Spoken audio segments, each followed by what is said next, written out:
Now this is interesting from the economiccollapseblog.com, Mr. Michael Snyder.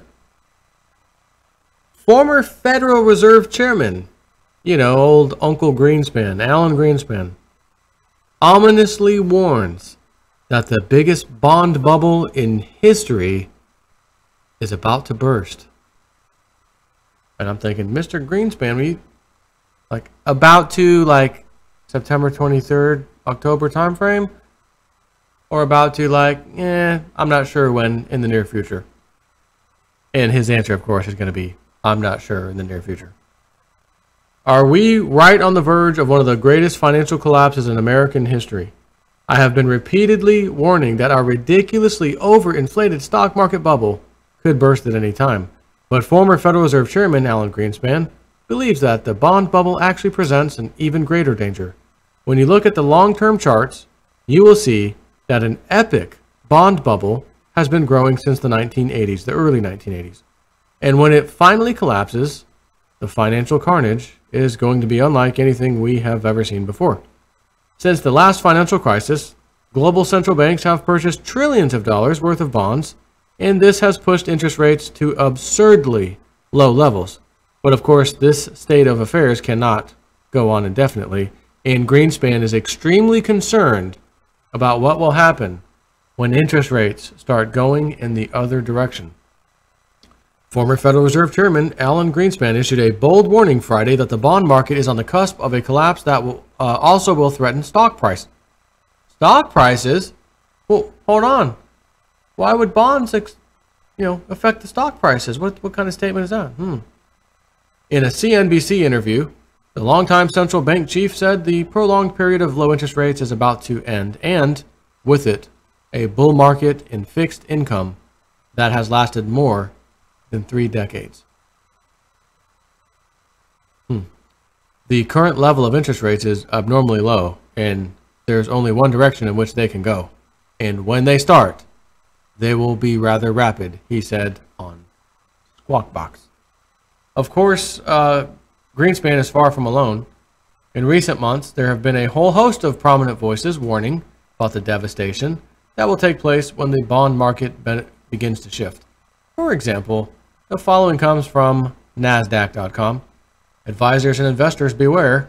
The long swelling bubble in the bond market looks set to pop. Major bond investors are as worried as they have ever been, mostly because of the reduction in easing, as in quantitative easing, that is finally coming to markets.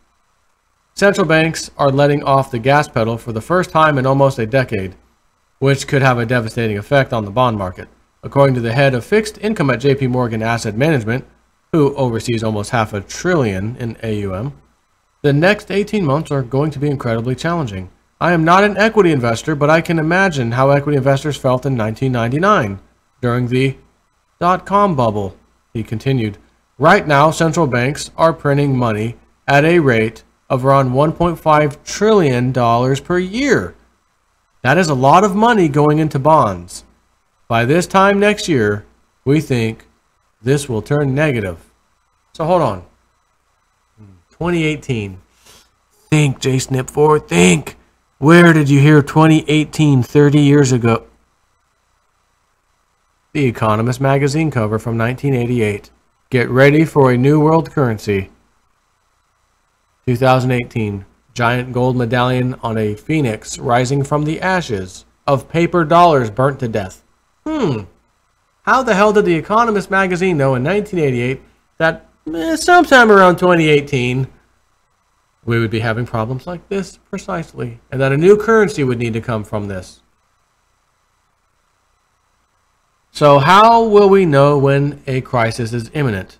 Some analysts are telling us to watch the 30-year yield. When it finally moves above its mega moving average and stays there, that will be a major red flag. And they say it's still too soon to tell, but this could be the beginning of a realignment with both rates getting in sync again. This will not be confirmed, however, until the 30-year yield rises and stays above its mega moving average, currently at 3.18%. As you know, the moving average is super important. It's identified and confirmed the mega downtrend in long-term interest rates ever since the 1980s. In other words, it doesn't change often. So if this trend were to change and turn up, it would be a huge deal. Today, the 30-year yield moved up to 2.83%. And so we aren't too far away now. There are so many prominent voices that are warning of imminent financial disaster, but there are others that believe that we have absolutely nothing to be concerned about. In fact, Jim Paulson just told CNBC that he believes that this current bull market could continue forever. Forever. Sandlot. I think that Paulson will end up deeply regretting those words. No bull market lasts forever, and analysts at Goldman Sachs are warning that there is a 99% chance that stock market returns will be suboptimal over the next decade. But most people believe what they want to believe, no matter what the facts may say. And Paulson apparently wants to believe that things will never be bad for the financial markets ever again. In the aftermath of the financial crisis of 2008, the powers that be decided to patch the old system. Instead of addressing the root causes of the crisis, they chose to paper over our problems instead, and now we are in the terminal phase of the biggest financial bubble in history. This time around, it is absolutely imperative that we do things differently. The Federal Reserve is the primary reason why our economy is on an endless roller coaster ride. We have had 18 distinct recessions or depressions since 1913. 18 in life, you've got it. 18 in life to go. Your crime is printing money. 18 in life to go. We have had 18 distinct recessions or depressions since 1913, and now another one is about to begin. By endlessly manipulating the system, they have caused these cycles of booms and busts, and it's time to get off this roller coaster once and for all. Like Ron Paul, I believe that we need to shut down the Federal Reserve and get our banks under control. I also believe that we should abolish, completely abolish, not kind of, not repeal and replace. No. He says, I also believe that we should abolish completely the federal income tax and go to a much fairer system. From 1872 to 1913, by the way, there was no central bank and no federal income tax. And it was the greatest period of economic growth in the United States history. If we rebuild our financial system on sound principles, we could actually have a shot at a prosperous future.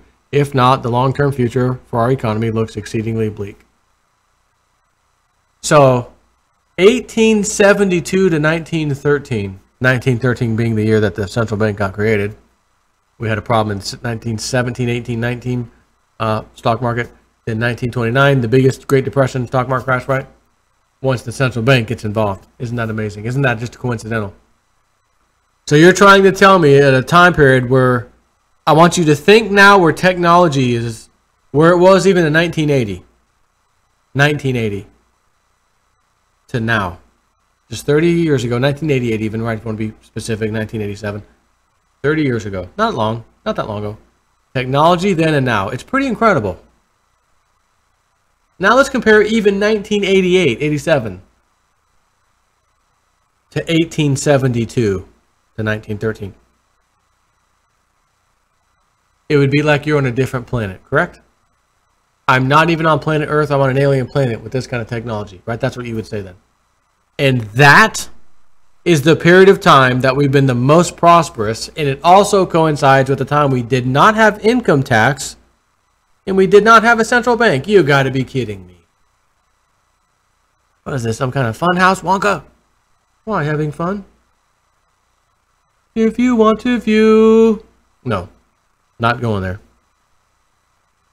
He says, you believe in what I'm trying to do. I would like to ask for your help. I am running for Congress in Idaho's 1st Congressional District, and since there is no incumbent running for this seat, the race is completely wide open. Every time I share my message, more voters are coming over to my side.